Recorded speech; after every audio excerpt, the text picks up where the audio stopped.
What's up, everybody? It's your favorite Strange Coyote's favorite nerd, and today we are looking at not Strange Coyote, which I think would have been a better name, but Fanstoys Lupus. I just got it today. We have a lot of exciting stuff to get through this week. As you can see, he holds his accessories just fine. Oh, somebody's at the door. Hello, sir. Would you like to prefer... Sorry, more packages. 'Tis the season, right? As you can see, he holds his accessories just fine. We'll talk about them now. The sword obviously doubles as the tail, as you know we should expect given the character, but the blade of the sword also rotates on a swivel here. It comes like this, and the tab to go into the hand is on one side, and you feel like, well, this is dumb, but you just rotate it around. Now the bummer to that is that you always see the mushroom peg, but kind of the cost of doing business. Nice silver finish, and then of course it does articulate for the tail and whatnot. It is a little tight. That's probably the finish grinding against the finish, which is not optimal, but I haven't noticed any paint wearing off, and I've looked fairly closely. You know that paint is kind of my thing. I have noticed it wearing off on the mushroom cap itself, but nowhere that's visible on the actual toy. He also comes with his rifle, and nice sculpt work. It has this like fleckly. I'm using Matthew Deluxe Baldwin words now. I'm using, let's see, like sparkly, or has like little flecks of paint in it, which is cool. It reminds me of the finish on Takara's Soundwave, and it looks sharp. There's that theme kind of throughout this piece, and I'm okay with that. He also comes with this face. It is like... There's really nice paintwork here, but I'm just not sure if it's accidental. It might be, I think it's a wash. I think it has a red finish and then a wash on top, which really recesses like in between the lips, and then it brings out the line work on the edge of the facial structure and nose. So that's actually really, really, really well done. Now, I don't notice a huge leap between this face and that face. I mean, there is a difference, but it's not, you can't see that, can you? It's not an emotive difference. It's more of a style difference. So this looks almost more like a real face, and this one looks more like a robotic face. I'm not sure which one I prefer, but neither of them look bad. This one does look really good, though, so I may have to take a look and make that decision on my own at some other time. And now that that's out of the way, let's talk about the figure. All right, we'll obviously talk about the Headmaster in more detail when we separate it for transformation. But as it works right now, you get the swivel, and then articulation-wise, it does hinge a bit. So you get a bit up, not a crazy amount, and then a bit down. It is something. So that's cool. I dig that. And well, I don't want to get ahead of myself. There's silver paint finish both on the head and on the neck for the red, as well as red visor, and then it's that, I think it's a red with a wash on it for the face. I think that's how they did it to separate the two, which is cool. There's this different type of turquoise plastic here. There's a few different turquoises that they've used style-wise, and we'll kind of talk about that as we go through. But this is more of the flat turquoise. Unfortunately, a lot of where the turquoise is, the pens go through it and do affect the color. It's in small places like there and there. Not a deal breaker by any means, but worth noting. You can see it here as well in the back. It's like he's got two eyes in the back of his head. Anyway, let's move down the figure. So we have ratcheted shoulders here. And that gets you 360, as well as a hinge. Unfortunately, due to the sculpt, it would have been nice if this could have got out a little bit more. It doesn't hinge outward, like because of the sculpt, it's limited. That's a real bummer. And articulation is kind of the issue with this figure throughout, but not the best. Outside of that, we have this this yellow finish once again on most of it, as well as this flat turquoise with the flecks in it. And it's a great combination. It looks good. Little silver paint accents on the elbow there. Here's the bicep swivel. Not a squeak in sight. And a double jointed elbow that gets you just about 90 degrees. For the hands, you got a wrist swivel, and then the thumb is on a ball peg that comes out to a hinge at the first knuckle, and then the second knuckle has a hinge as well. All the additional fingers are all done in the same way that Sludge was kind of done, which is, in my opinion, is the best way to do articulated fingers, and that is swivel basically at the I guess it's basically a hinge, but let's call it a swivel at the base knuckle, and then a hinge at the secondary knuckle, and they're all done individually, and none of them are fiddly, which I like. I like that, I must admit. I wasn't a huge fan of individually articulated fingers. That's because I was used to the ball pegs being the base knuckle articulation, and they all seem kind of spindly. But I do like it with the pin at the bottom. It doesn't bother me at all. A little bit of kibble here. Not that this is necessarily all that unsightly, and the paint on the diecast is gorgeous. I'm not sure if the camera can pick it up as well as it looks in person, but it looks amazing. Unfortunately, it doesn't quite match the other turquoise, so that's a bit of a bummer, but only because this looks so good. I wouldn't normally point out this sort of kibble, but because this bot is so clean, the few places where the kibble is worth noting because it does stand out. So I'm pointing that out. Same on the other side. We have this flat turquoise here. We have the silver finish here. This does open up to reveal the stats inside, which are also painted and look really good. Then we got a little bit of Tampo paint on there as well.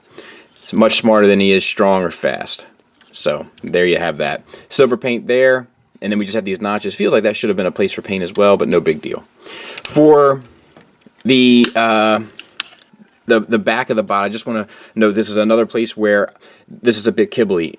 And it's not the worst thing in the world, and I don't think you'd ever really notice it. And it has a silver finish on it, which we'll talk about more in Wolf mode. But it just seems like there is a better way to do this where you could have hit it 100%. I feel like in the past, Fanstoys has done some stuff, some really not intuitive, that's not the word I mean, ingenious stuff in terms of hiding kibble. Like what they did with Scoria in the beginning, and then how they kind of managed to keep hiding the dino kibble with their Dinobots. Really smart stuff, and I don't feel like this has the same amount of intelligence as I'm used to seeing with them in terms of hiding the kibble. Not a deal breaker, not the worst thing in the world, but something that's worth noting. All right, moving down, we have waist swivel. Once again, not a squeak. It is tight, but it's not a squeak in sight. My kids. We have hinges here on the waist flaps. That gets you these two up, these two out. Once again with this sparkly turquoise. Now, some of them are a bit tight, but not tight enough to cause a squeak. What is wrong with my voice today? Or my speech, rather. Universals for hips. Ratcheted. Out to the front. No problem. Let's see how they hold. Pretty good. Out to the side. Not ratcheted on friction. Not sure why they would do that, but I guess it's because people complain about A stances being too wide. Still holds pretty well. Thigh swivel. That works well. Knee hinge gets you 90 degrees. We have this turquoise once again with this sparkly finish, and it does look pretty good. Even though it lacks the same pizzazz as, say, the silver, or in some cases the turquoise, it does still look pretty good. We got yellow paint, hard to do, and it shows. It doesn't quite cover it the way you'd wish it would on the kneecaps. And then the silver paint and red paint down here look great. Now we get to another part of the problem. We got a little bit more kibble on the back with these feet, and the feet are an issue in general. The feet are, in my opinion, the worst part of this figure. Let's talk about them in sense of articulation. So there's die-cast down here. There's die-cast up in here. I'm not sure if anywhere else, but I want to point those out while my mind is on it. So ankle tilt. Down, not bad. Up, not great. You can get that out of the way, and that gets you a little bit more up. So let's give it to him. Let's give that to him. The rocker, though, extremely limited. Like, you got a little bit, but not nearly enough, which is kind of a bummer. Same on the other side. The other thing is that the way that these dog paws, that's a very specific joke that not many will get, but don't worry about it. The way that the armature sits for the dog paws, it's like a little bit lower than the bottom of the foot. You know, so it never really stands pretty. It's always a little awkward. It's not the worst thing in the world, and I don't think you'd ever, I don't think a lot of people would notice it, especially people that weren't collectors and just saw it, you know, in your home, on your shelf, or whatever. But it's definitely something that I noticed. It's just like, it's just a little bit off all the time. And once again, not hateful, not terrible, but something definitely worth pointing out. It's like he's doing a little David Blaine. And there's a quick size comparison with X-Transbots Scourge and Maketoys Hardhead. I think it's great. I think it's a great size. But look at those feet. That's obnoxious. Alright, so let's do the head, so to speak. Pull that out. That does concern me. It's not terrible, but it is a bit of a tight fit. and I do worry about the paint scratching, but so far, so good. And I've done it a few times now, but still worth pointing out. Anyway, there's the face in a little bit more detail. It is a good looking head sculpt. We'll bring the legs down, and then we'll separate them. They tab in together, and then you bring the arms out. Very simple but effective transformation, and it's so simple, in fact, this is it's not in the instructions, which made me LOL. Doesn't matter, though. Let's talk about articulation. Nothing for the head. We do have the red paint and yellow paint on the face. We have the silver finish there as well. The arms are on they're on ball pegs. They go into the torso, so you get a little bit up. Then you get an elbow hinge, getting you 90 degrees on both sides. T-jointed ball joints for hips, but they only get the legs out to about there, which is still fair. And then the knee joint, which is a single hinge that gets you just shy of 90 degrees. And then even the ankles are on little ball pegs, so you get you get more of an ankle rocker with him than you do with Weirdwolf, and a slight ankle tilt back and forth as well. So very well done. The face is totally visible. Not sure if this is an issue for you. I know it's an issue for some, but it's not an issue for me. But if that is, then it should be noted. Okay, so let's start. Not the most complicated transformation in the world. Start out with making a fist so that the first hinge is 90 degrees and the second hinge is at 90 degrees and both palms are facing up. Open up these compartments here. Now, this isn't challenging, but it is tight, so this is the problem. You rotate this whole assembly around, which will hide the hand inside of this cavity, obviously. But they have this additional piece in here that you have to pull out. Now, the first couple times I did it, it was really tight, but now it's loosened up a bit. But there's a little tab here. It just takes some effort getting it the first couple times, apparently. Now it's working just fine, so I feel like a moron, but it's fine. Close this up, close this up. That hides the hand a little bit. Pretty smart. Let's do the same on this side. We'll open up here, and we'll flip this around. Hopefully this one I can show you. Hopefully this one won't be loosened up totally by now. Alright. No, this one's loosened up as well. So maybe it's just the first couple times you do it. Close that. And that should snap in to the forearm. There. We'll make sure that that's in place there. And then we can bring the wolf head up, which is just around the back to the front. Probably want to make sure that this is a little bit centered. So the leg's also not challenging. Open this piece up, and I guess you can pull the dog leg down now and rotate this piece around so it completes that circle. Then you spin this whole assembly here, take this piece and fold it in, and then this piece will eventually come over on the other side. Now the legs you have to bend at a 90-degree angle and a 90-degree angle, so sometimes it's a little tricky, but we managed to do it right this time. Oh, nope, not quite there. And then you bring this piece up and lock it in. Alright, then we can orient the dog leg. So we're going to do the same on the other side, one more time.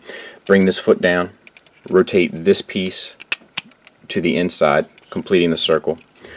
Open this up, rotate this around 360 or 180 rather, and then 90 degree. Oh shoot! Fold this piece in. I'm sorry.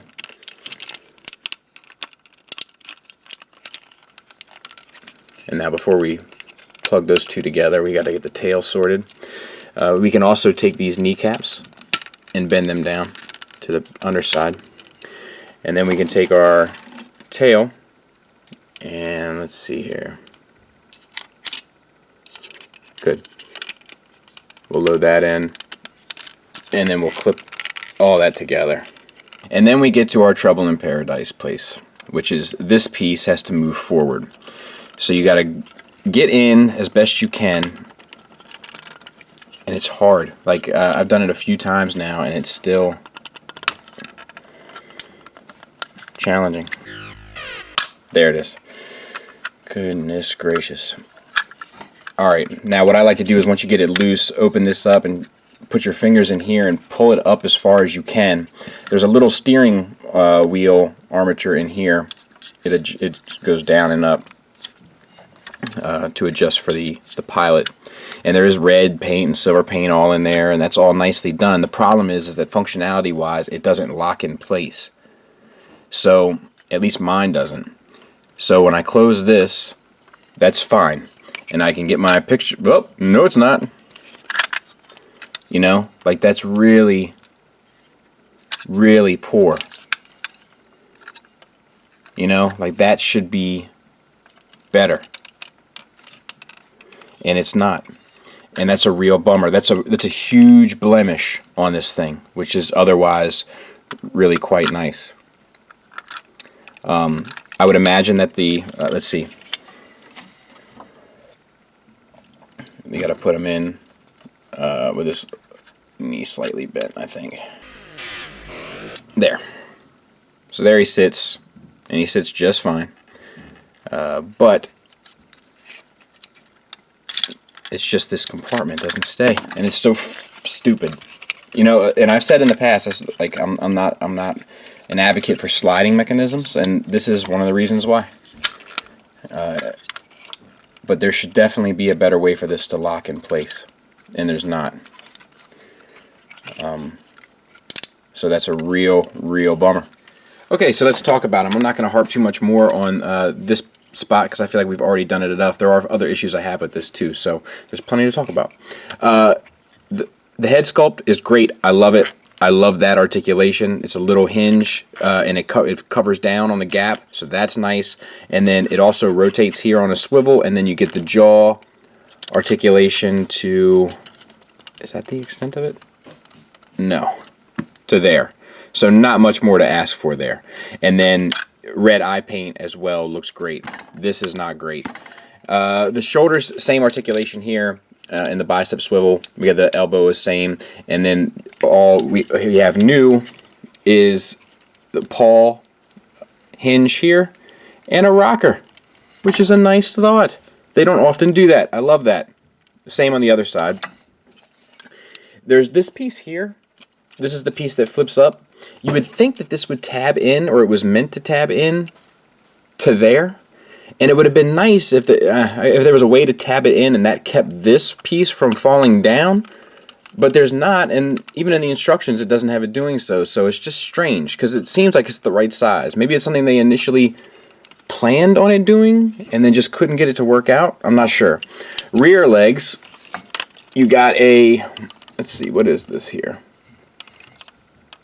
Okay, so you can get a little bit of hinge here for the transformation. You then get an additional hinge outward. You then get the swivel, which is a separate part of that armature, that mechanism there. And then you have the elbow or knee here, the same paw hinge there, and then the same rocker. I do really appreciate them putting a rocker into the paws. And it's not on a ball joint either, so it's really quite good. And then the tail, we have a hinge, and a hinge, so the tail can be straight, or like that. And then you can probably even hinge it around and get a little tail between the legs if you need to, if he's having a scared day. But otherwise, yeah. So it's just, it was really close. It was really close. Okay, so as simple as this thing kind of is in design, it has a surprising number of issues. First of all, the thing that I find most bothersome is the feet. I really wish that the feet had a stronger ankle rocker. I also wish that they sat a little bit more flush on the ground, but that's definitely secondary when considering the problems there. The ankle rocker should have been more extreme. It's really disappointing that's not there and accounted for. My other issues are obviously the thing on the back when you transform it, that sliding mechanism is that's just poorly designed. And then the other articulation issue I have is with the shoulders. I wish you could get the shoulders up a little higher, and you can't. And it's silly. And even if this piece here wasn't notched up, you would be able to get a little bit more. But it's as a result, it's fairly limited. And it's very simple in its design. So I don't understand how it has these limitations. Usually the more simple that things are in terms of aesthetics, the easier it lends itself to certain things like articulation. So I'm not exactly sure where it went wrong here. I don't quite get it. Before we get to the positives, there's one thing I want to point out straight away, and that is the huge improvement that Fanstoys has made in one specific place. There's not a squeak on this thing. Not one squeak. Some things are a little too tight still, but nothing is tight to the point where it's grinding against something else. That is a step in the right direction for this company. Positives-wise, there are plenty to boot. The physical presence and aesthetic of this thing is beautiful. The paint is beautiful. The finish is beautiful. The sculpt is there. Everything that you want to be there, presence-wise, is there. It's just it can't pull off the more dynamic poses as well as a lot of other figures in its price grouping. I love 90% of the transformation. It's just that bottom, that last little step that's kind of a pain. The accessories are well done. The materials feel fantastic. There's die-cast to boot. It's weighty. It has a good, sense of I don't know. Just it's solid. It's real. I think the amount of things that it does right make the few things that it does wrong awfully glaring. That being said, we have to have the conversation of whether or not I recommend this. And honestly, this is going to be the first Fanstoys product that I have a bit of a caveat with in terms of my recommendation. If you plan on flipping this thing back and forth, I recommend it. If you plan on displaying it in robot mode, I recommend it. If you plan on displaying it in wolf mode, I don't recommend it. Now, some people aren't crazy about the way the wolf looks. To me, it doesn't bother me. I think it's fine. But some people aren't crazy about the way the wolf looks. If you're not crazy about it, then that's a no-brainer right there. But secondly, that aspect of the transformation is so troublesome, at least on mine, which is the only one that I can speak for, that I have to say, if you plan on displaying this in wolf mode, wait for something better to come along, because this one doesn't pull it off as well. Robot mode, it pretty much knocks it out of the park. But, it's a transformer, and both modes should work well. So, something to think about. Thanks for listening. Thanks for watching. Until next time, take care.